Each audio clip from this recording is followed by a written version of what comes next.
MPDO గారికి మరియు special officer గారికి, ఇక్కడికి వచ్చిన బంధువులు మరియు వివిధ రకాల పదోన్నతులు అందరికీ కూడా పేరు పేరున నమస్కారం తెలియజేస్తూ,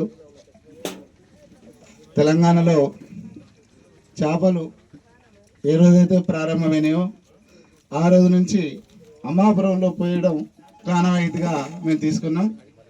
అందుకుగాను మేడం గారు ఇది రెండోసారి రావడం వారికి ప్రత్యేకంగా కృతజ్ఞతలు తెలియజేస్తున్నాం. ఎందుకంటే మా మత్స్యకారులందరూ కూడా రైతులు, వారు మొత్తం గ్రౌండ్ లెవెల్ మొత్తం మట్టి ఉన్నది. వారి దయచేసి మాకు గ్రాంట్ ఇచ్చి లోపల సీసీ ఇచ్చే అవకాశం మీకు తీసుకొని మాకు సహాయం చేయాలని కోరుకుంటూ ఇక్కడికి విచ్చేసిన అందరూ కూడా ధన్యవాదాలు. Thank you.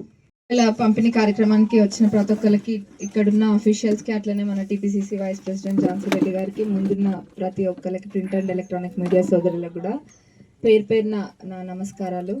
ముందు కూడా ఇక్కడ చేపల పంపిణీ కార్యక్రమానికి వచ్చినాము. ఇంకా ముదిరాజుల కమ్యూనిటీకి అంటే నేను తెలుసుకున్న దాని ప్రకారము ఎక్కువ అవసరం ఏముందంటే ఇల్లు అవసరం ఉంది. ఇల్లు ఖచ్చితంగా అంటే ఇప్పుడు మన పెట్టినాం కొన్ని ముదిరాజులకి, మళ్ళా కూడా రెండో విడతలో ఎక్కువ ప్రాధాన్యత ఇస్తూ తప్పకుండా ముదిరాజులకి ఎక్కువ ఇల్లు పెట్టిస్తాం అమ్మాపూర్లో. ఇంకా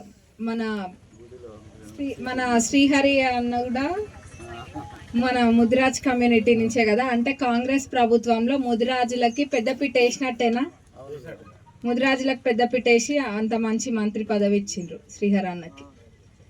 మరి మన కమ్యూనిటీకి సంబంధించి ఏమైనా ఆ మంత్రి శాఖ నుంచి వచ్చేది ఉన్నా వెళ్ళి నేను తప్పకుండా పర్సనల్గా రిక్వెస్ట్ చేసి మనకి ఏది వచ్చేది ఉన్నా తీసుకొస్తా అని మీ అందరికీ కూడా ముదిరాజులకి మాటిస్తున్నా. ఇల్లు కూడా అన్న విధంగా ఖచ్చితంగా రెండో విడతలో ఇక్కడ ఊరోళ్ళందరూ ఉన్నారు కాబట్టి చెప్తున్నా, ముదిరాజులకి కొంచెం ఎక్కువ సంఖ్యలో ఉన్నారు కాబట్టి వాళ్ళకి ప్రియారిటీ ప్రకారంగా ఇల్లు కూడా రెండో విడతలో ఎక్కువ పెట్టియండి. అందరు జరగబోయే ఎలక్షన్స్లో మటుకు అందరూ ఒక్క మాట మీద ఉండి గెలిపించుకొని రావాలి, ఎవరిది ఎటు వచ్చినా కానీ. ఎందుకంటే మన ప్రభుత్వం మనం చేసి ఎలక్షన్స్కి పోతున్నాం. మన జరిగిన జూబ్లీ హిల్స్ ఎలక్షన్స్ తోటి చాలా క్లియర్గా ఒకటి అర్థమైపోయింది, ఏంటంటే వాళ్ళ పార్టీ అనేది అడ్రస్ లేకుండా పోయింది.